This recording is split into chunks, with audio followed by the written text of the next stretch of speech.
what does humanity learn about itself when it searches scientifically for life beyond Earth? Well, that really is the ultimate question, isn't it? Because right now we're sitting at the center of this massive, um, almost uncomfortable scientific contradiction. Right. The tension is just palpable, especially when you look at the sheer numbers. I mean, the Yeah. universe is almost unfathomably huge. Yeah, we're talking about hundreds of billions of galaxies. Exactly. And each one have hundreds of billions of stars. Mm. And we know that organic chemistry, the carbon-based building blocks of life, is just floating around in nebulas and meteorites, like practically everywhere we look. Everywhere, And yeah. we even have environments right next door in our own solar system, like those subsurface oceans on the icy moons that look incredibly habitable. Mhm. So the stage is basically set, right? The lights are on, the props are in place. It feels like the play should be happening all around us. Right. But the profound friction comes from the fact that the stage appears completely empty and science operates on this strict, unforgiving boundary of evidence.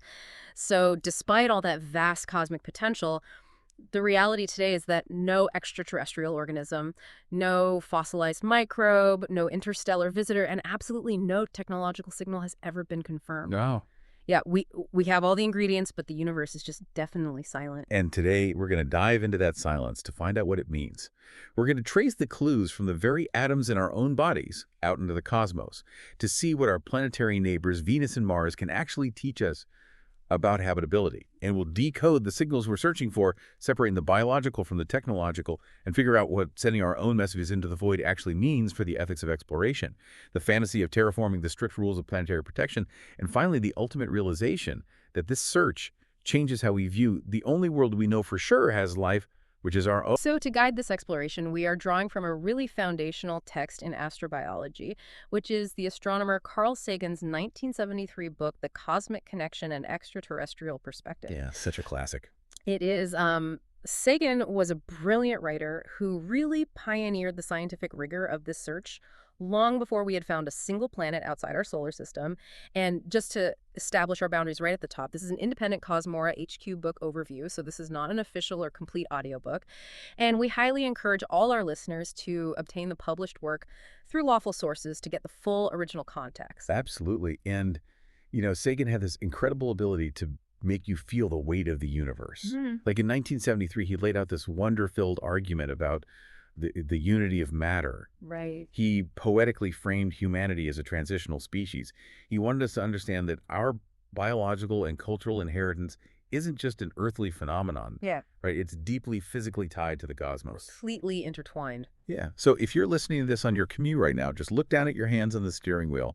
The iron pumping through the blood in those veins was literally forged in the violent collapse of a dying star billions of years ago. Yeah, it's wild to think about. We are quite literally star stuff. Right, and cosmochemistry entirely confirms that stellar origin story.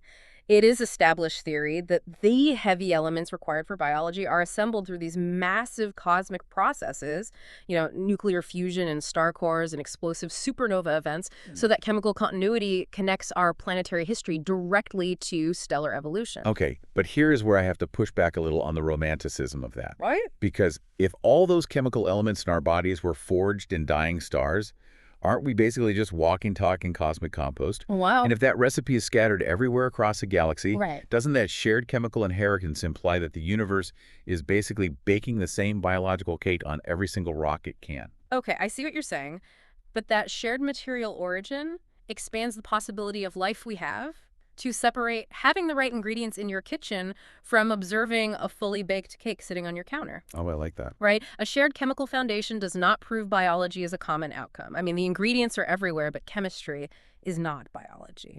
Right. To cross that boundary, you need specific conditions, you need sustained energy gradients, stable environments, and immense stretches of time. So the flour and the eggs are scattered everywhere, but the planetary ovens are vastly different. Exact. And if we want to see how different those ovens can be, we don't even have to leave our neighborhood. We can just look at comparative planetology. Yeah. I know in Sagan's time, comparing Earth to Venus and Mars became the crucial scientific tool for understanding our own world. So let's start with Venus. Sure. So Venus remains incredibly valuable scientifically in terms of size and mass. It is essentially Earth's twin. But when modern missions peered beneath its clouds, they found a crushing, dense carbon dioxide atmosphere and surface temperatures hot enough to melt lead.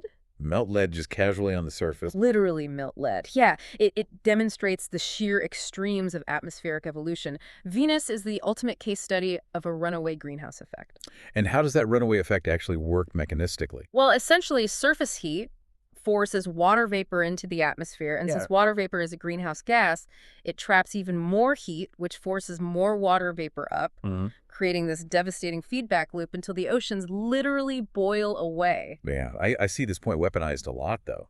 People point to Venus and say, look, that's Earth. In a few hundred years, if we don't fix climate change, it gets used as a direct crystal ball. And treating Venus as a simple, direct forecast of Earth's future ignores the fundamental principles of planetary science. Okay. It is a stark warning about greenhouse warming, certainly, but comparing planets requires respecting their differences. Earth and Venus have entirely different boundary conditions. Meaning the physical rules governing them are different from the start. Precisely, they have different rotational speeds. For one, Venus rotates incredibly slowly. Oh, right. They have different magnetic field histories, and crucially, Venus is closer to the sun, which means it receives significantly more solar radiation. Right, which obviously jumpstarts that whole boiling ocean thing. Exactly, those boundary conditions dictate how a planet evolves, so studying Venus clarifies the mechanisms of climate processes, but it is absolutely not a one-to-one mirror of Earth's destiny. Okay, so if Venus is the warning of an oven left on broil, Mars is kind of the puzzle of an oven where the pilot light just went out. Yes, that's a good way to put it. And Mars is really where the danger of expectation comes into play. Hmm. I mean, before the spacecraft era, people looked through these early fuzzy telescopes, and they just expected to see a dying civilization struggling for water. Yeah, the canal craze. Exactly, because they expected their brains just pattern-matched blurry surface features into engineered Martian canals. Expectation completely shaped their interpretation. But improved observed evidence from orbital and surface missions shattered that illusion. We replaced a mistaken model-dependent interpretation, the romantic idea of a canal-building civilization, with the harsh reality of a cold, heavily cratered, irradiated, dry world. But I've got to challenge that dry world image based on what we know today. All right, what do you mean? Well, modern rovers like Curiosity and Perseverance, they're rolling through ancient lake beds. Right now they found evidence of flowing rivers from billions of years ago, and they're finding organic molecules in the dirt. So isn't that proof of something? Doesn't finding organics mean we're finding the remnants of life? It is proof of ancient habitability, which is a massive scientific milestone, but we must firmly distinguish between habitability and habitation. Okay, what's the strict difference there? Habitability simply means an environment could support some form of life under specific conditions. Habitation means an organism actually lives there. Oh, I see. It's the difference between a vacancy sign and an occupied room like a hotel is built. Yeah. There's water in the pool, but nobody has checked in. That is a perfect analogy. Yes, we have documented ancient aqueous environments on Mars. We have found organic chemistry, but organic chemistry can arise through entirely non-biological processes. Wait, really without any life at all? Yes, absolutely. Ultraviolet light interacting with simple carbon compounds can create complex organics without a single microbe involved. Wow, I didn't know that. Yeah, ancient Martian habitability is an observed fact. Extraterrestrial life is not. No confirmed Martian organism or fossil has ever been found. All right, so if finding a habitable environment isn't finding life and finding organics isn't finding life, what exactly are we looking for? How do we organize this search without fooling ourselves like the canal hunters did? Well, the search requires breaking the evolution of life down into completely separate thresholds. Reaching step 1 does not guarantee you'll ever reach step 5. You have biological life, the simplest microbial forms. Then you have complex multicellular life. Beyond that is intelligence, then civilization, and finally detectable technology. That's a big ladder to climb. It is, and Sagan argued heavily against planetary chauvinism, which is the assumption that life must be exactly like Earth's or require Earth-like surfaces. But even keeping an open mind, we have to be rigorously methodical about how we test for those thresholds. Okay, so let's talk about those tests. What is the actual difference between searching for a biosignature and searching for a technosignature? Like mechanistically, how do astronomers look at a planet light years away and say maybe something is breathing over there? We use spectroscopy. So when starlight filters through the atmosphere of a distant exoplanet, the gases in that atmosphere absorb very specific colors of light. It leaves a chemical barcode. Oh, that's brilliant. Yeah, so biosignatures are patterns in that barcode, like seeing methane and oxygen existing together that are incredibly difficult to explain through basic geology. Because they should react and disappear if life isn't constantly replacing them. Right. Yeah. Exactly. Technosignatures, on the other hand, look for detectable technology that could be narrow-band radio waves, optical laser pulses, or even industrial pollutants like CFCs in an exoplanet's atmosphere. Wow, so we're looking for alien smog? Essentially, yes, but both of these are merely testable evidence categories. Meaning a weird chemical barcode or a strange radio beep. Doesn't mean we pop the champagne, it just means the hard work starts. Right. The testing is brutal. A potential signature requires intense independent confirmation. You have to systematically exclude non-biological chemistry. You have to rule out natural astrophysical sources like pulsars or quasars. Hmm. And crucially, especially with radio signals, you have to rule out human-made interference from our own satellites. Oh, right, like someone's microwave opening in the observatory kitchen. It has happened, yes. So an unusual signal is not proof. A habitable zone planet is not proof. Extraordinary claims require transparent, verifiable data. This rigorous need for proof really reminds me of the Drake equation, which was obviously a huge talking point in Sagan's era. I feel like a lot of people misunderstand it as this literal math problem, where if we just crunch the numbers hard enough, we get a definitive answer for exactly how many alien civilizations are out there right now. And that is a heavily model-dependent interpretation that modern astrobiology works really hard to correct. The Drake framework is not a calculator designed to determine a known number of civilizations. It is a tool designed to organize our uncertainty. Organize our uncertainty. That's a really great way to frame it. Walk us through how that actually works. Well, it breaks an unknown population down into individual factors now, thanks to modern exoplanet surveys. We actually know a lot more about the astronomical factors than Sagan did in 1973. Right, because we've actually seen exoplanets now. Exactly. We have observed the rate of star formation. We know the fraction of stars with planets is incredibly high, but the biological factors, the likelihood of life starting the evolution of intelligence and the longevity of technological civilizations, those remain highly uncertain. So it basically points a spotlight at what we don't know. Yes. The framework clarifies where our evidence is strong, where it's weak, and where it is completely absent. But even with all that uncertainty, all those blank variables, humanity has still tried to say hello. We are an undeniably communicative species, and Sagan was famously involved in this, right, designing the Pioneer plaque. He was, yes. They attached a literal physical message, a golden plaque with a map of our solar system and line drawings of humans onto a spacecraft leaving our solar system. And the public reaction was wild back then, with people actually debating whether we should be sending our cosmic address into the void or, getting scandalized by the naked figures. Yeah. It's just such an awe-inspiring, romantic attempt at a connection. Deeply romantic, yes, but grounded in a harsh astronomical reality. These messages, the Pioneer plaque, the Voyager golden record, they must be understood as symbolic artifacts representing humanity to ourselves. They are a message in a cosmic bottle tossed into an ocean so vast that they are highly unlikely to ever facilitate an actual conversation. Because the ocean is just too big. It's the light speed delay. Right. Interstellar communication is constrained by the absolute laws of physics, even traveling at the speed of light. A radio signal takes years just to reach our closest stellar neighbor. Let alone the other side of the galaxy. Exactly. And signals weaken exponentially over those distances. If a signal is miraculously received and decoded, the response times are staggering. You aren't having a back-and-forth chat. A conversation with a distant civilization could span hundreds or thousands of human generations. Yeah, the civilization that sends the message might not even exist by the time the reply arrives. Precise. Which, honestly, that brings up a massive philosophical pushback. If the distances are that punishing, and we are out here spending billions sending messages into the void that might take 10,000 years to be heard, shouldn't we just focus on our own survival? I hear this all the time. Shouldn't we be figuring out how to terraform Mars or Venus, build a backup planet in case we mess this one up? Planet-scale terraforming must be firmly categorized as speculative. You have to think about the sheer scale of planetary engineering required.